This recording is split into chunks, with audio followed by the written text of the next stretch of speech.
What up, my freaks? Ruinous Insight here with another Total War Warhammer 2 SFO Random Army Battle. So I read the comments from the last episode, and somebody suggested that I sort of double up on these things, i.e. Do the random battles for the faction versus faction, and then do the reverse of that, and I really like that idea. So I will be giving that a try. Now, I believe the battles do save after the, or rather the army compositions do save after fighting them, or at least I hope they do. You can also save them manually, so I think that that'll work out. I will be separating them into two separate episodes because I want to keep this content relatively short form and bite-sized, especially for when the time comes that I don't have time to record full episodes of campaigns, but I think that's a really cool idea, so definitely, once again, going with that. And you guys do let me know if you have other ideas for what to do. Anyway, this time we're going to be going with Bretonnia, and, well, Bretonnia just because it's the next one on the list after the Beastmen, and I do want to go through at least one of every faction, possibly even one of every sub-faction. And then the random generator gave us the Golden Order and the Golden Colossus, with us once again as the attackers and the enemy as the defenders. I was surprised to see the random generator go Golden Order and Golden Colossus completely randomly. Nice. Anyway, let's go. Bretonnia, let's go 3 auto-generates. 1, 2, 3, and that's the army we will be going with. Ooh, lots of peasants this time around. A unit of Hermit Knights. So we do have a ringer, at least on the ground. Interesting. Interesting. And let's see, in terms of knights, we have a fair few. A couple Pegasus Knights, a couple Field Trebuchets. All right, a reasonably balanced army with a Heaven's Prophetess. Interesting. And then the Golden Order gets 1, 2, 3. Let's see. Couple great swords. Ooh, those Hellstorm rocket batteries are gonna just wreak absolute havoc to our giant pile of peasants. So it should be a pretty darn fun battle. Let's see if we can't take those out with our flyers before they do too much damage to us. And let's see who's gonna win this one and start battle. Go.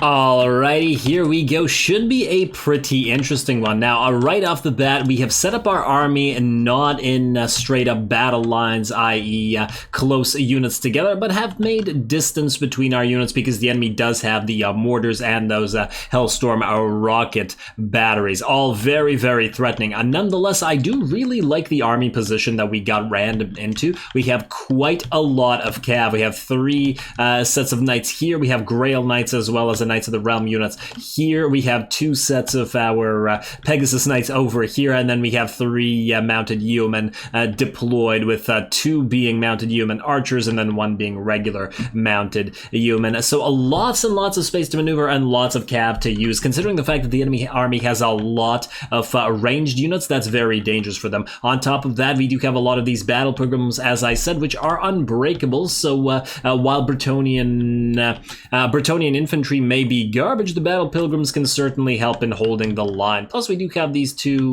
trebuchets, which should be able to soften up the enemy as we get into it.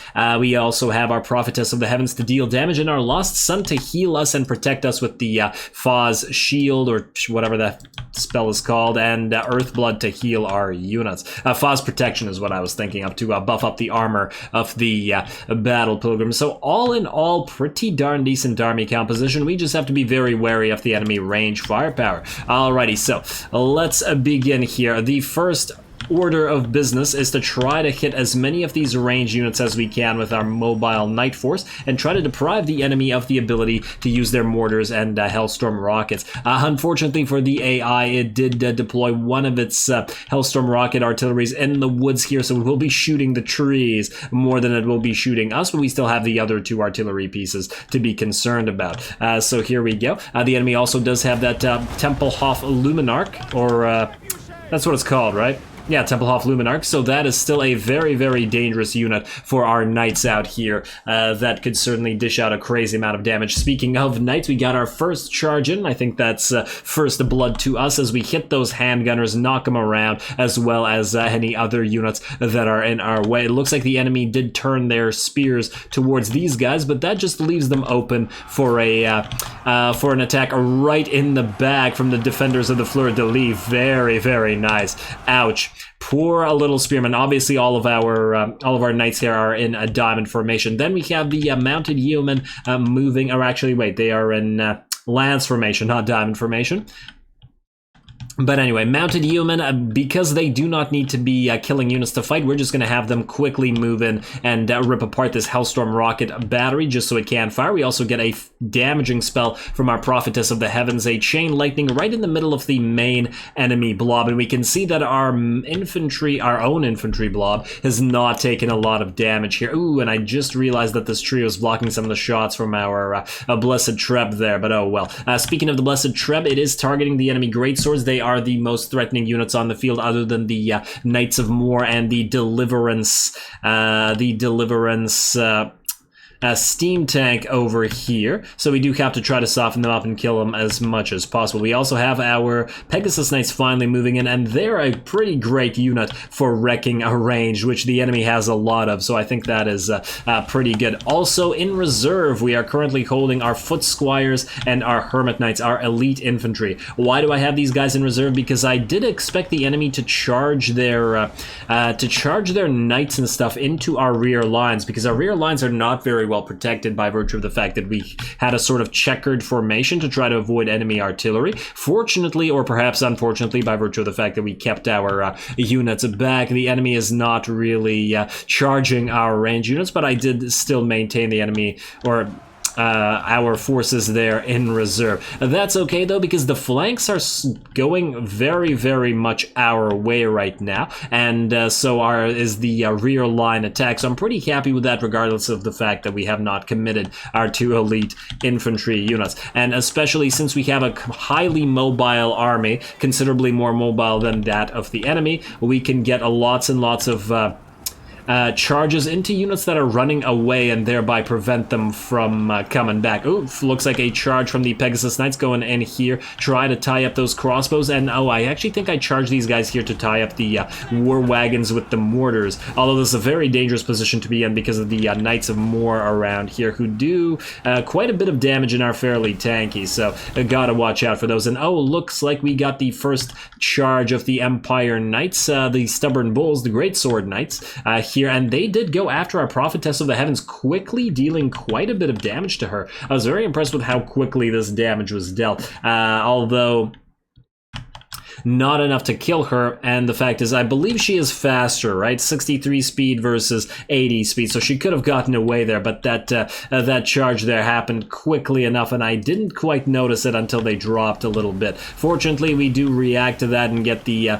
various infantry units in here. We also cast a couple spells. Stand your ground to protect the Prophetess, and a Curse of the Midnight Wind coming in on the Stubborn Bulls to decrease their melee attack and defense and speed so that they can't chase her down. The enemy did, however, react with the Net of Amantog to try to keep her here and have the Stubborn Bulls kill them. That was a really good move by the AI, almost sniping our Lord. I keep wanting to say Admiral because, Battlefield Gothic is constantly on my mind.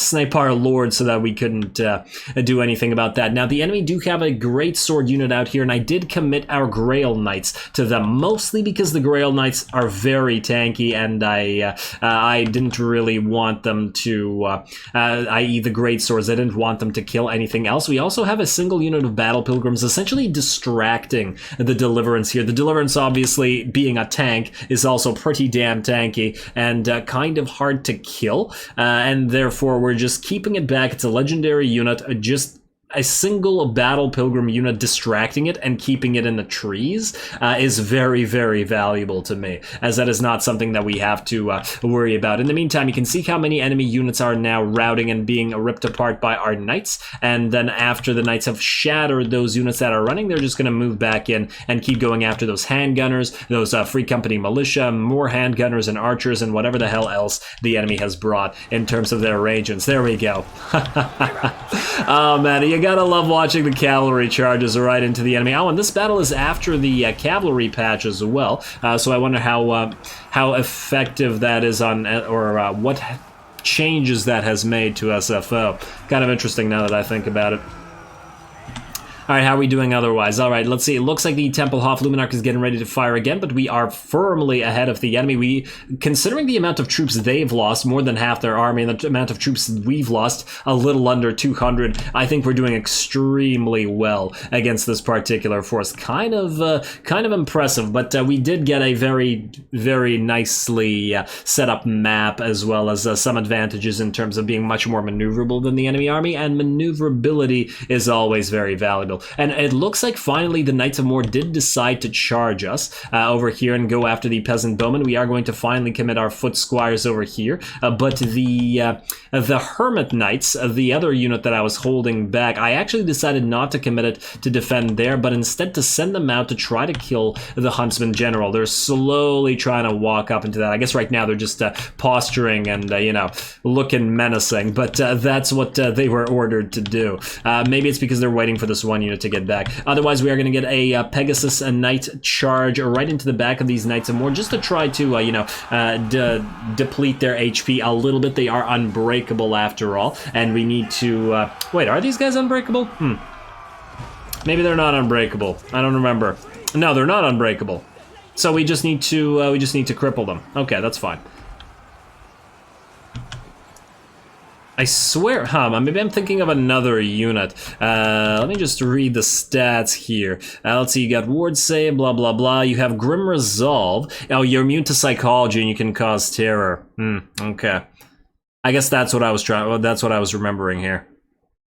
Yeah. Okay, well, keep going after those Knights of More. They will get killed eventually. We can see that they hit back the Pegasus Knights pretty hard. The Pegasus Knights being a very fragile unit and much better at ripping apart those arrangements, which they are also doing at the same time. I just felt like we needed to get that rear charge in. In the meantime, we saw those Knights bowl over all these units, and they are still working at it, being very, very effective. The war wagons over here being also ripped apart, more so by this unit of Peasant Bowmen than the Knights, but eventually the Knights come in and clean those up. The Stubborn Bulls over here have dropped considerably in terms of their HP, mostly because the Lost Sun in combination with the Foot Squires, who are now committed and do apply some of that armor piercing, do start bringing those down, and actually managed to protect the Men-at-Arms with longbows. Lovely.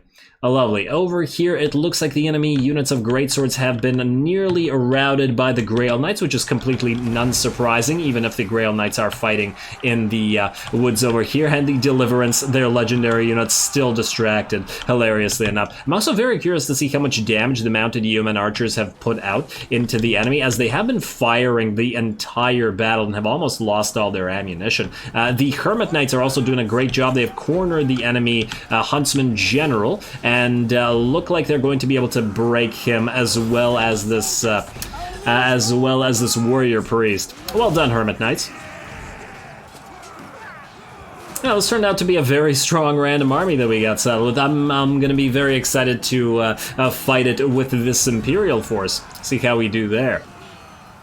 Alrighty, and just like that, it looks like the Huntsman General is ready to rout. The Warrior Priest is also pretty damn badly beat up. The Templehof Luminarch is getting surrounded by the Knights Errant over here, which are not anti-large like the Knights of the Realm that are on this side, but still good enough. Otherwise, it looks like the entire enemy force is ready to rout. Knights of More are done for, even though they still had some HP oh, actually not that much HP remaining. Honestly, we went back and killed all of these these guys with the sheer number of units that we still had on the field. And just once again, looking at our casualties here, we lost about 500, a little over, units where the enemy lost their entire army. One enemy unit that is not routed is the Deliverance, their legendary unit once again, and this time it's gonna take a while to bring down, so we're just going to speed it up while everybody still left on the field tries to go for it.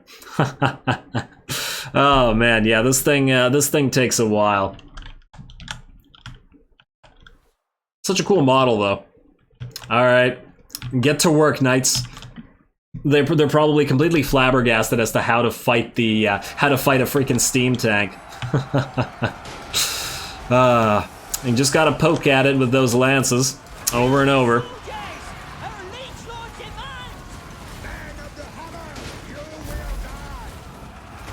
Can't wait to see the explosion once this thing dies. Alright, there we go. It's applying burn to everybody. Ooh, I do wonder how much damage it's dealt over. Oh, nearly 18k. Very nice. Very, very nice. Gonna be some nice comparison there. And it's still alive. That was after all those units attacked it. I actually decided to move all the battle pilgrims and the weaker units away from it, so that we could send our hermit knights to do more damage to it.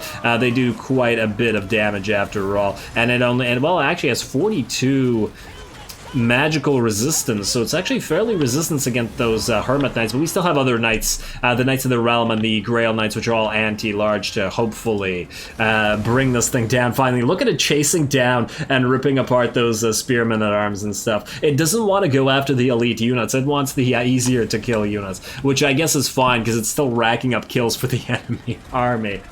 You gotta love this thing. Trundling along. Oh, and it's now trying to shoot our Pegasus Knights. It missed, fortunately. And there we go. Here come the Grail Knights. And there we go. Just surround this thing and just finally try to break it. Come on, everybody. I should have probably tried to have another Curse of the Midnight Wind on it, but I think I might have run out of magic at this stage, but that's okay. I just want to watch the kaboom now. And, ooh, I believe let's see, these Pegasus Knights have about 60% HP, and the other one has, this one has about 20-25% HP. Let's see how they survive after this thing explodes.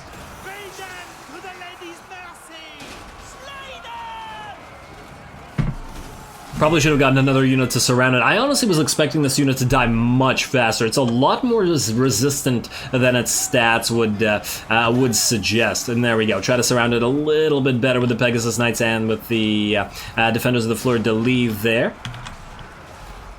And there we go. There's the explosion.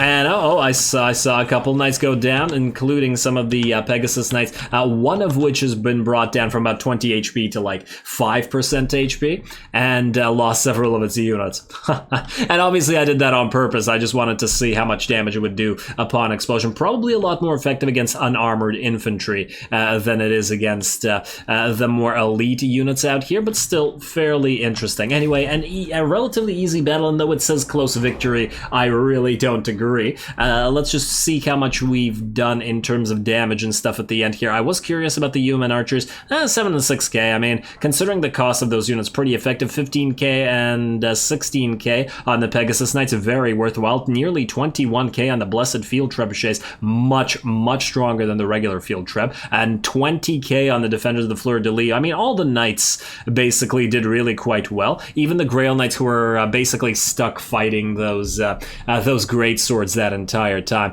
The peasant bowmen, I mean, respectable for the fact that they're peasants. The Hermit Knights, not a lot of damage to be fair, but they spent most of the battle in reserve and waiting to eventually then kill the Huntsman General and the Warrior Priest, which is most of their damage. Pilgrims, they did well. They just held the line. We got nearly 16k damage on the Prophet test, but that was primarily via damaging spells, obviously. Otherwise, almost all of our damage came from the Field Treb, and then otherwise all of our mounted units, which is completely in line with what you want as Bretonnia, so I'm pretty happy with that, and that's where I'm going to call this episode. Next time we will try to do the reverse, i.e. use this army to try to beat this army, so let's see how that goes. Stay tuned. Don't forget to leave a like and comment for your friendly neighborhood heretic. All glory to the algorithm. and thanks for watching.